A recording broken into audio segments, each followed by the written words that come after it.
Hello friends, welcome to my channel ডোনাস blog. তো আজকে সকাল সকাল উঠতে হলো, কারণ আমাদের 8:30টার ভিতর বেরিয়ে যেতে হবে, কারণ আজকে অম্বুবাচী লাগবে। তো মাম বলছিল যে আজকে অম্বুবাচী লাগার আগে তোমাদের বেরিয়ে যেতে হবে, তাই বেরোনো। আর এদিকে মাম সকালে আমাকে ডাকছিল যে ডোনা উঠো, উঠে তুমি তো মোবাইলে ব্লগ করো, একটু ব্লগটা করো, দেখো আমি পুডিং বানিয়েছি। আমার আর ঘুম ভাঙছিল না।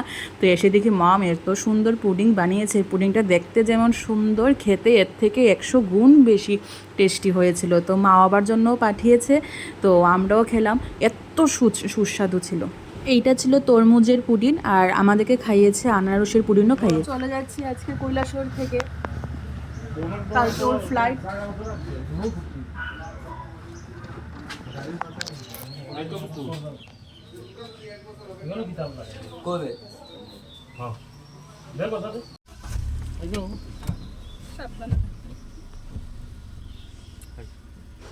দেখলি যে আমরা কৈলাসহর ছেড়ে চলে আসছি। এই কয়দিন কৈলাসহর ছিলাম, খুব এনজয় হয়েছে, খুব এনজয় করেছি। বৃষ্টি হচ্ছিল, আমরা সেই বৃষ্টিটাকে ভীষণ এনজয় করেছি, এত ভালো লাগছিল।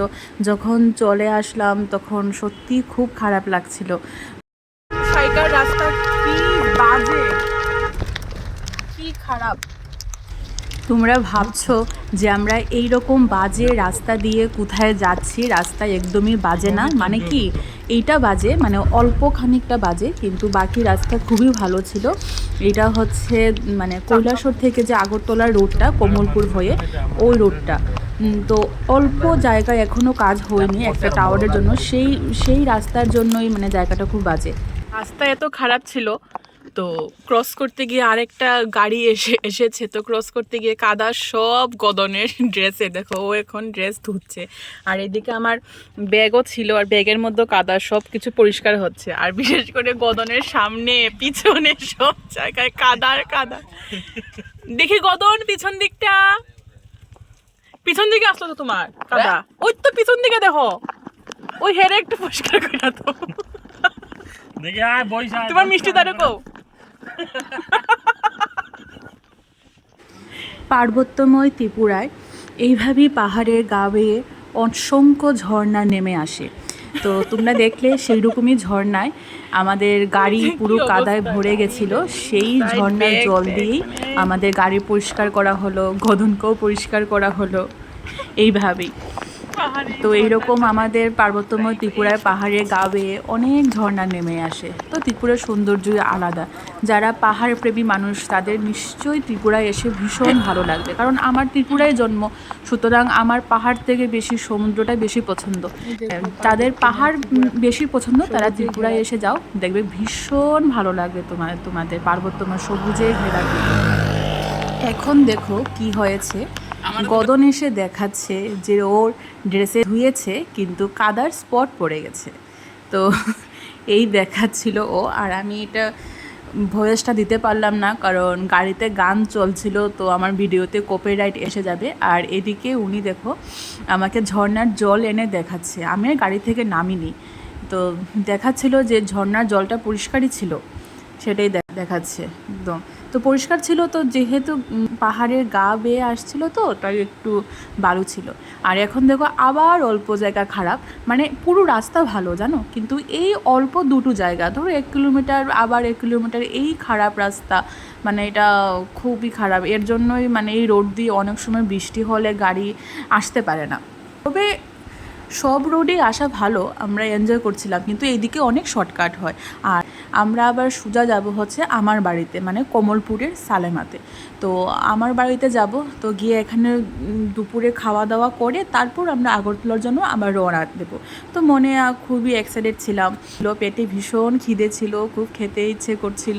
আসার সময় অনেকগুলি দোকানে দেখেছি খাবার পাই কি না, দেখা যায় সব জায়গায় খাবার শেষ হয়ে গেছিলো, দেখে দুর্গাচরণে খাবার পাই কিনা। দোকান খুঁজতে একটাও টিফিন পেলাম না। গোকুলনগর দেখলাম, মানে আসার সময় একটাও দোকান পেলাম না। ফাইনালি কমলপুর এসে আমরা টিফিন খাচ্ছি। এই হচ্ছে কমলপুর, বুঝলেন। 2 না 3টে দোকান দেখলাম, সবগুলোই টিফিন দেয় না। এখন তো 10টা বাজে, তাও তো পাওয়া গেছে, ওইখানে তো পাওয়াই যায়নি, তাও অনেক আগে। না, আমাদের কমলপুরে সব পাওয়া যায়। হ্যাঁ অবশ্যই কমলপুরে সব পাওয়া যায়। তাই তো, কতগুলো মিস করে এসছে, তারপর দেখো। খাচ্ছ তো কমলপুরেই এসে। না না চলে আসলাম বাড়িতে। বাড়িতে এসে পিকুকে আমি ফার্স্টই ডাক দিলাম, পিকু বলে। ও আমার ডাক শুনে কীভাবে দৌড়ে আসলো, মানে সেটা যদি ক্যামেরাবন্দি করতে পারতাম খুবই ভালো হতো। তো ও ভীষণ খুশি, এসে তো পুরো ঘরের ভিতর ঢুকে মানে খুব আনন্দিত। এদিকে আমার শ্বশুরমশাই মানে আমার পাপা পিকুর জন্য বিশেষ করে লটকা, মানে আমরা যেটা কাটা গজা বলি, খেতে মিষ্টি মিষ্টি হয়, সেটা পিকুর ভীষণ প্রিয় খাবার। মানে সেটাই ওকে দেওয়া হচ্ছিল, ও বারে বারে সেটাই খাবে, কিন্তু বেশি তো দেওয়া যায় না, কৃমি হয়ে যাবে। কিন্তু না, ও সেটা মানতে নারাজ, ওর লটকাই লাগবে। ও দেখো না, ও এদিকে লটকা নিয়ে যাচ্ছে, বাস ও দৌড়, মানে ও লটকা লাগে বারে বারে, ও সেটাই খাবে সেটাই খাবে।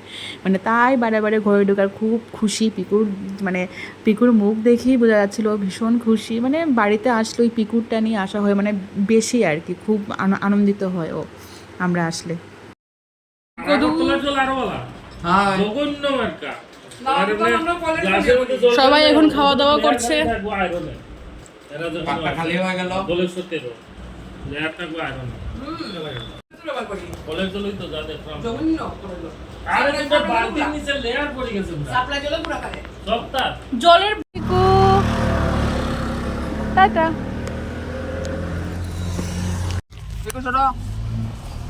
সরো বড় দাও হবে কো ও মা গো যে আ করে গেছে রেন্টটা দিল দেখো দেখা টাটা। আমি জানাই না টাটা। এখন হলো আগরতলা যাওয়ার পর্ব। তো আগরতলা গিয়ে আর কোনো ব্লগ করা হয়নি, খুব বিজি ছিলাম, ওর সব কিছু গুছানো ছিল, আর সোজা পরের দিনে ব্লগে চলে গেছি। তো এখন দেখতে পেলে বাবাও আছে, কিন্তু বাবা তো আমাদের সাথে যায়নি, তাহলে বাবা কীভাবে থাকলো। বাবা আর মা পরের দিন এসেছে, যেহেতু পরের দিন আমরা চলে যাব, তাই বাবা মা পরের দিন এসে গেছে। আমি তো একা একা থাকবো, তাই তো ওকে আমরা দিতে গেলাম এয়ারপোর্ট। তো ওই এয়ারপোর্টও চলে আসলো, ওরও খুব খারাপ লাগছিল, অনেক দিন ত্রিপুরায় খুব হই হুল্লোড় করে কাটিয়েছে। কৈলাসহরের স্মৃতি তো আমার খুবই ভালো লাগছিল, সত্যি কৈলাসহরে গিয়ে খুব এনজয় হয়েছে। আসার সময় তো আমার শাশুড়ি মা কান্নাই করছিল, তোমরা দেখতেই পেলে ব্লগে। বাস উনি বাবার সাথে কথা বলছিল, বাবাকে প্রণাম করছিল, বাস এখন টাটা বাই বাই দিয়ে চলে যাচ্ছে। টাটা বাই বাই দিয়ে উনি এখন চলে যাচ্ছে। তো আমরাও এখন বাড়ির দিকে রওনা দেবো, একটু সময় বসেছিলাম। তো এই আর কি, তো আজকের ব্লগটা আমি আর বাড়াচ্ছি না, এখানেই শেষ করে দেব। আর কিছু দেখানোর ছিল না, ও চলে গেছে, আর কি দেখাবো। তো এই তো উনি ঢুকলো, টাটা বাই বাই, আজকের ব্লগটা এখানেই শেষ করছি।